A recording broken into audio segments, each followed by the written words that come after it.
Read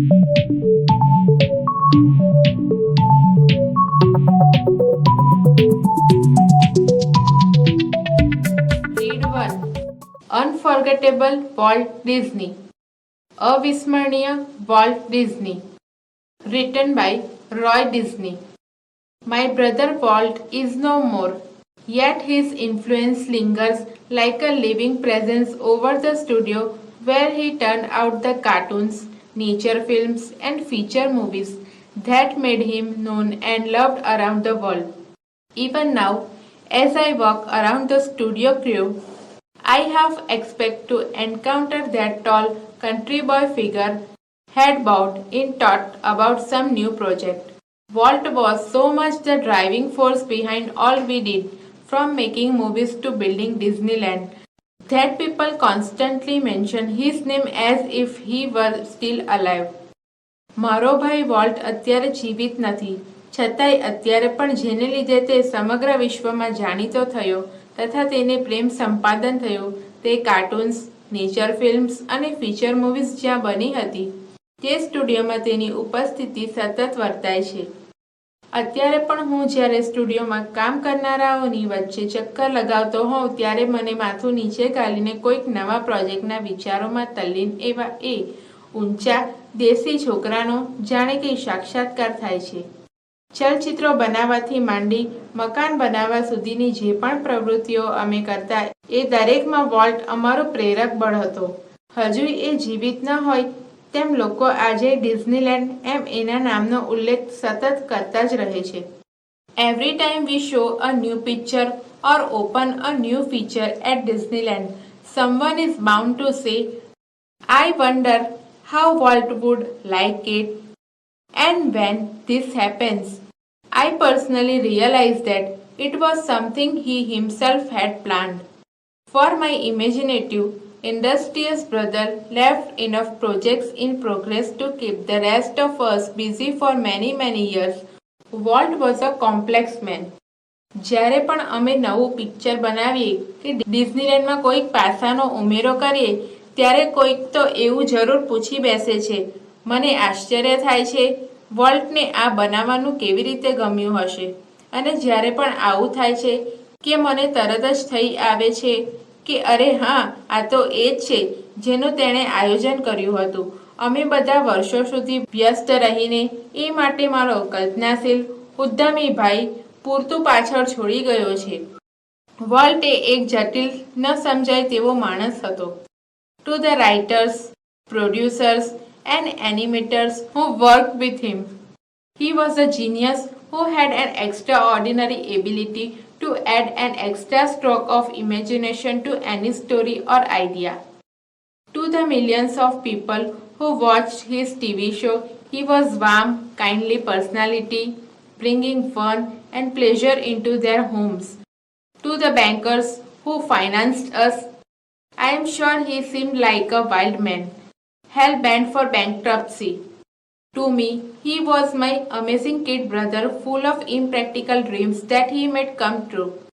લેખકો, પ્રોડ્યુસરો તથા animation films બનાવનાર એ તમામ માટે એ એક વિચક્ષણ પ્રતિભા હતી, જેની પાસે કોઈક વાર્તા કે વિચારમાં કલ્પના શક્તિથી કશુંક વિશેષ ઉમેરવાની અસાધારણ ક્ષમતા હતી. જે લાખો લોકો તેના ટીવી શો નિહાળતા એ તમામ માટે તેમના ઘરોમાં મનોરંજન અને ખુશી લાવનાર એક ટૂંક આપનાર કરુણાસભર વ્યક્તિત્વ હતો. મને ખાતરી છે કે તેને નાણાં ધીરનાર બેન્કર્સને એ દેવાળું કાઢવાની પૂરેપૂરી શક્યતા ધરાવનાર ઉદામ વ્યક્તિ લાગતી. મારે માટે તો એ એક અદ્ભુત ભાઈ હતો જેણે બિનવ્યવહારુ સપનાને સાકાર કરી બતાવ્યા. The apple orchard and weeping willows stand green and beautiful at our old farm where Walt sketched his first animals. I recall how Walt and I would snuggle together in bed and hear the haunting whistle of locomotive passive in the night. Our uncle Mike was an engineer and he did blow his whistle one long and two shorts just for us. Walt never lost his love for trains. Years later, an old half-fashioned train was one of the first attractions at Disneyland. જ્યાં વોલ્ટે સૌ પ્રથમ પ્રાણીઓના sketch રેખાચિત્રો બનાવ્યા હતા એ સુંદર લીલાછમ સફરજનની વાડીઓ અને હરિયાભર્યા ઝાડવા ધરાવતું અમારું જૂનું ફાર્મ વાડી આજે પણ છે. મને યાદ આવે છે કે વોલ્ટ અને હું કેવા પથારીમાં એકબીજાને લપાઈને સૂતા અને રાતે પસાર થતી ટ્રેનની ડરાવી દેતી સીટી સાંભળતા. અમારા કાકા માઇક એન્જિનિયર હતા. એ ફક્ત અમારે માટે એક લાંબી અને બે ટૂંકી સીટી વગાડતા. વોલ્ટનો ટ્રેન્સ પ્રત્યેનો પ્રેમ લગાવ ક્યારેય ઓછો થયો નહીં. વર્ષો બાદ ડિઝનીલેન્ડમાં એક જૂના જમાનાની ટ્રેન એના શરૂઆતના આકર્ષણોમાંની એક બની. As far back as I can remember, Walt was drawing. The first money he ever made was a nickel for a sketch of neighbor's horse. He studied cartooning in Chicago and then started a little animated cartoon company in pre-Kansas City that flopped. I was in Los Angeles when Walt, just 21, decided to try his luck in Hollywood. I met him at the station. ભૂતકાળની વાત મને યાદ છે કે volt ચિત્રો દોરતો. સૌપ્રથમ જો એણે પૈસા મેળવ્યા હોય તો તે પડોશીના ઘોડાના રેખાચિત્રમાંથી મળેલા 5 સેન્ટ હતા. તે કાર્ટૂન બનાવવાનું શિકાગોમાં શીખ્યા અને પછી તેણે કેન્સસ શહેર નજીક એક નાનકડી એનિમેટેડ કાર્ટૂનની કંપની શરૂ કરી. જોકે તે નિષ્ફળ ગઈ. જ્યારે વારે માત્ર 21 વર્ષની વયે હોલિવૂડમાં તેનું નસીબ અજમાવવાનું નક્કી કર્યું ત્યારે હું લોસ એન્જલિસમાં હતો. હું એને સ્ટેશન પર મળ્યો. He was carrying a cheap suitcase that contained all of his belongings. We borrowed $500 from an uncle and Walt started a cartoon series called Alice in Cartoonland. It was tough going. Walt did all the animation and I cranked the old-fashioned camera. The Alice cartoons didn't make much of a splash. His show, Walt started a new series called Oswald the Rabbit. Oswald did better, but when I went to our New York distributor for more money, he ran into trouble. એ વખતે તેની પાસે તેનો તમામ સરસરંજામ ભરેલી એક સામાન્ય suitcase હતી. અમે એક વડીલ પાસેથી $500 ઉછીના લીધા અને વાટે એલિસ ઇન કાર્ટૂનલેન્ડ નામની એક કાર્ટૂન શૃંખલા શરૂ કરી. આગળ વધવું ઘણું જ કઠિન હતું. વોલ્ટ તમામ એનિમેશન કરતો અને હું પેલો જૂની શૈલીનો કેમેરા ચલાવતો. એ એલિસ કાર્ટૂન્સ બહુ કાંઈ ધાડ ન મારી. તેથી વોલ્ટે ઓસ્વાલ્ડ ધ રેબિટ નામની એક નવી શૃંખલા ચાલુ કરી. ઓસ્વાલ્ડે પ્રમાણમાં સારું કર્યું, પણ જ્યારે વોલ્ટ વધારે પૈસા માટે અમારા ન્યૂયોર્ક ખાતેના ડિસ્ટ્રીબ્યુટર પાસે ગયો ત્યારે એ મુશ્કેલીમાં મુકાઈ ગયો. What kind of deal did you make kid? I asked. મેં પૂછ્યું, ભાઈ તે આ કેવા પ્રકારનો સોદો કર્યો? We haven't got a deal, Walt admitted. The distributor copyrighted Oswald and he's taking over the series himself. Strangely, Walt did not seem downhearted. We are going to start a new series, he enthused. It is about a mouse and this time we will own the mouse. વોલ્ટે સ્વીકાર્યું. આપણને હિસ્સો ભાગ મળ્યો નહીં. ડિસ્ટ્રીબ્યુટરે ઓસ્વાલના માલિકના હક લઈ લીધા અને હવે એ શૃંખલા સિરીઝ પોતે ચલાવશે. આશ્ચર્ય વચ્ચે વોલ્ટ જરા પણ નાહિંમત દેખાયો નહીં. એણે ઉત્સાહભેર કહ્યું, આપણે એક નવી સિરીઝ ચાલુ કરવાના છીએ ઉંદર વિશે અને આ વખતે આ ઉંદરને આપણો કરી લઈશું. The rest is a history. Walt's mouse, Mickey, celebrated his 40th birthday in 1968 and happy 10th it was. A quarter of a people show a Disney movie in 1968. 100 million watch a Disney TV show. Nearly a billion read a Disney book or magazine and almost 10 million visited Disneyland. And Mickey, as Walt used to say, started it all. તે પછી જે બન્યું તે ઇતિહાસ છે. વોલ્ટના ઉંદર મિકીએ 1868માં તેનો 40મો જન્મદિવસ મનાવ્યો અને એ 40મો જન્મદિવસ અત્યંત આનંદપ્રદ હતો. 1968માં આ ડિઝની મૂવી કરોડ લોકોએ જોઈ. 10 કરોડ લોકોને ડિઝની ટીવી શો જોયો. લગભગ 25 કરોડ લોકોએ ડિઝનીનું પુસ્તક કે સામાયિક વાંચ્યું અને લગભગ 1 કરોડ લોકોએ ડિઝનીલેન્ડની મુલાકાત લીધી. અને વોલ્ટ કહેતો હતો તેમ આ બધી શરૂઆત મિકીએ કરી. Mickey was only the first successful product of Walt's matchless imagination and ability to make his dreams become reality. It was an ability he could turn on for any occasion, large or small. Once, when my son Roy Edward had the measles, Walt came and told him the story of Pinocchio, which he was making at the time. વોલ્ટની બેજોડ કલ્પના શક્તિ અને ક્ષમતાથી સપનાને વાસ્તવિકતામાં તબદીલ કરી દેનાર મિકીએ એકમાત્ર તેની પ્રથમસ્થળ કૃતિ હતી. આ ક્ષમતાને એ કોઈ પણ નાના કે મોટા અવસરે કામે લગાડતો. એકવાર જ્યારે મારા દીકરાએ રોય એડવર્ડને ઓરી નીકળ્યા હતા ત્યારે એ વોલ્ટે એ સમયે જેના પર કામ કરી રહ્યો હતો એ પિનોશિયોની વાર્તા એને મારા દીકરાને કહી. When Walt told a story, it was a virtuoso performance. His eyes riveted his listener, his mustache twitched expressly, his eyebrows rose and fell, and his hands moved with the grace of musical conductor. Young Roy was so wide-eyed at Walt's graphic telling of the fairy tale that he forgot all about his measles. Later, when he showed the finished picture, he was strangely disappointed. It didn't seem as exciting when Uncle Walt told it, he said. વોલ્ટે એ વાત જ્યારે એને કરી ત્યારે એ એની કાબિલિયતનો પરિચય હતો. તેની નજર તેના શ્રોતા પર બરાબર જડાયેલી, તેની મૂછો સ્પષ્ટપણે વંકાયેલી, તેના ઉપર નીચે થતા ભવા અને એના હાથ કોઈ વાકદના સંચાલકની મોહક અદાથી આમતેમ હલનચલન કરી રહ્યા હતા. નાનકડો રોય વોલ્ટની એ પરિકથા નિરૂપવાની શૈલીથી એટલો બધો પ્રભાવિત હતો કે એ તેના ઓરીનું દર્દ સંપૂર્ણપણે વિસરી ગયો. પાછળથી જ્યારે એણે પૂર્ણ થયેલ ચિત્ર જોયું તો એ આશ્ચર્યપૂર્ણ રીતે નિરાશ થયો. તેણે કહ્યું, આ તો અંકલ વોલ્ટે નિરૂપ્યું હતું. એટલું ઉત્તેજનાપૂર્ણ દેખાતું ન હતું. Like many people who work to create humor, Walt took it very seriously.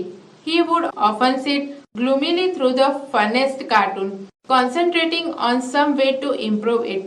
Walt valued the opinions of those working with him, but the final judgment was always unquestionably his.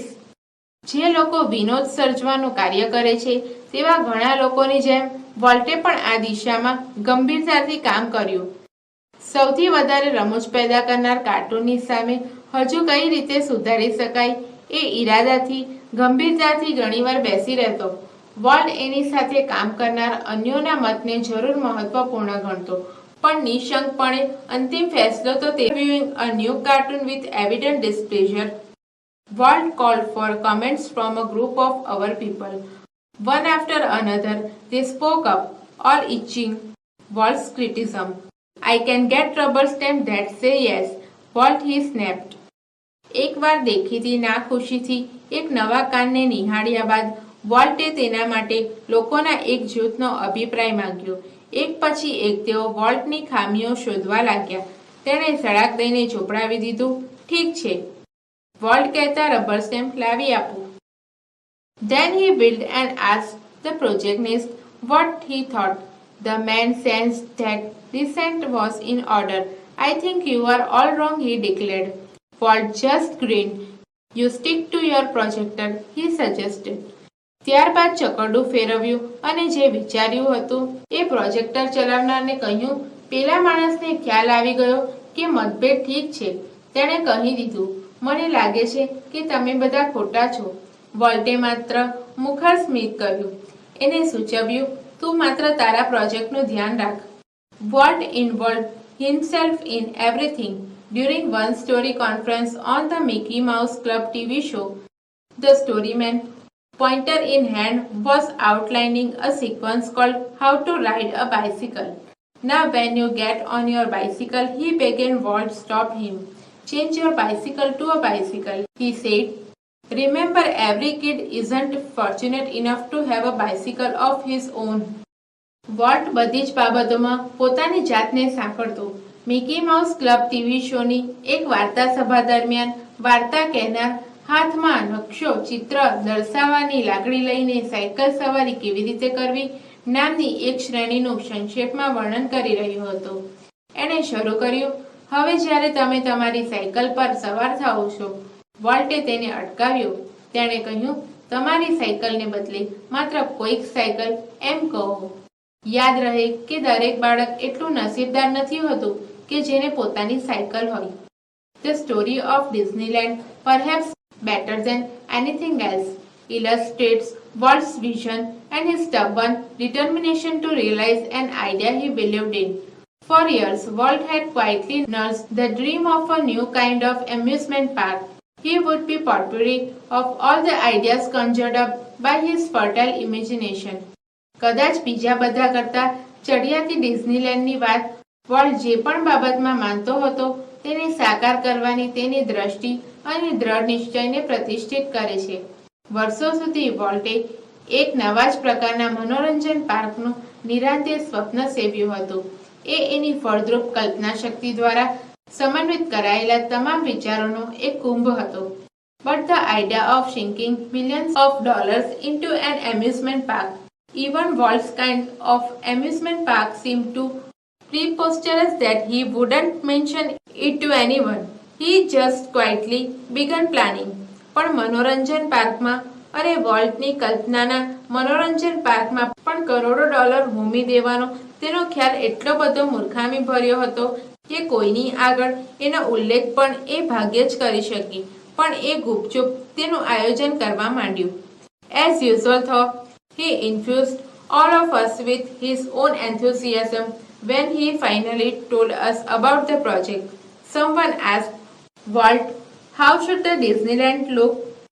Quick came the reply, it should look like nothing else on this earth.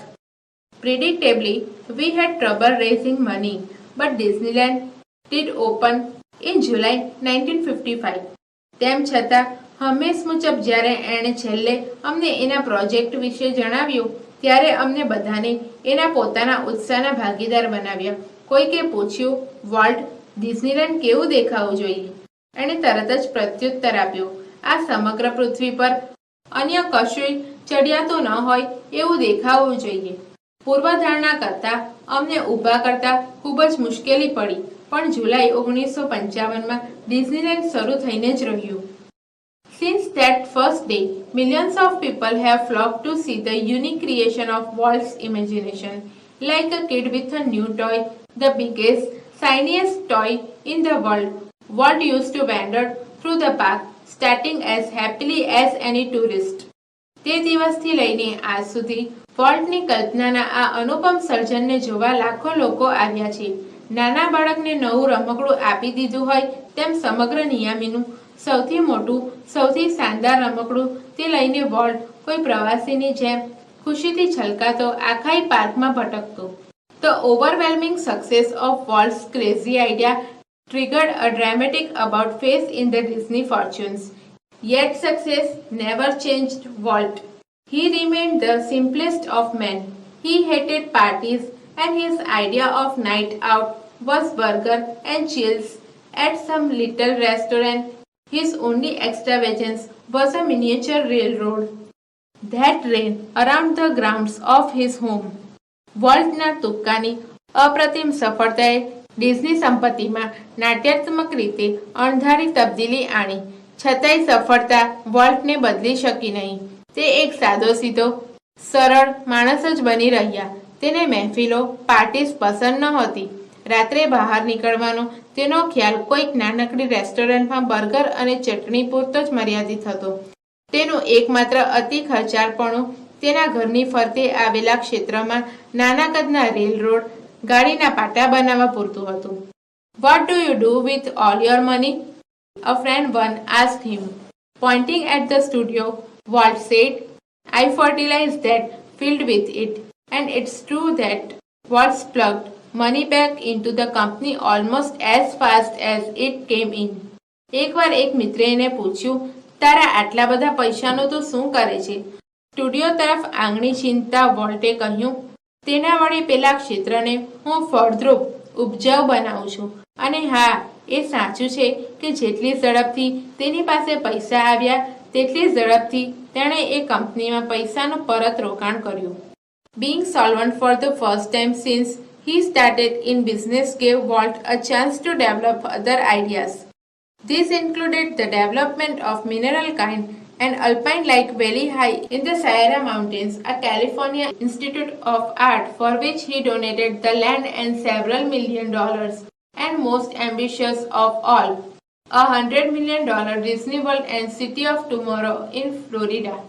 જ્યારથી ધંધો શરૂ કર્યો ત્યારથી માંડીને પહેલીવાર એ દેવાળીઓ બન્યો, જેનાથી વોલ્ટને બીજા વિચારોનો વિકાસ કરવાની તક મળી, જેમાં સમાવિષ્ટ છે મિનરલ કાઇન્ડ, સિયેરા પર્વતમાળામાં ઉપરની તરફ આલ્પ્સ પર્વતીય વનસ્પતિ ઉગાડવાનો નીચાણવાળો પ્રદેશ, કેલિફોર્નિયા ઇન્સ્ટિટ્યૂટ ઓફ આર્ટ, જેને માટે એણે લાખો ડોલર્સનું દાન કર્યું, અને બધામાં સૌથી વધુ મહત્વાકાંક્ષી $100 મિલિયન ડિઝની વર્લ્ડ અને ફ્લોરિડામાં આવેલું સિટી ઓફ ટુમોરોનો વિકાસ. Tragically, in the midst of all this activity, Walt was stricken with this fatal illness. I heard him refer to this crucial blow only once. Whatever it is I have got, he told me, don't get it. અત્યંત દુઃખદ રીતે આ બધી પ્રવૃત્તિઓ ચાલતી હતી ત્યારે જ વોલ્ટને જીવલેણ બીમારી લાગુ પડી. મેં વોલ્ટને એકવાર આ કુઠારાપાતનો ઉલ્લેખ કરતા સાંભળ્યો હતો. એણે મને કહ્યું, મને જે વ્યાધિ થયો છે કોઈને પણ ન થાય. I visited him in the hospital the night before he died. Although desperately ill, he was full of plans for the future as he had been all his life. એ મર્યો એની આગલી રાત્રે મેં હોસ્પિટલમાં એની મુલાકાત લીધી હતી. ભયંકર માંદો હોવા છતાં તેના સમગ્ર જીવન દરમિયાન જેમ રહ્યો હતો તેમજ તેનું મન ભવિષ્યની યોજનાના આયોજન જ કરતું હતું. Walt used to say that Disneyland would never be finished and it never will.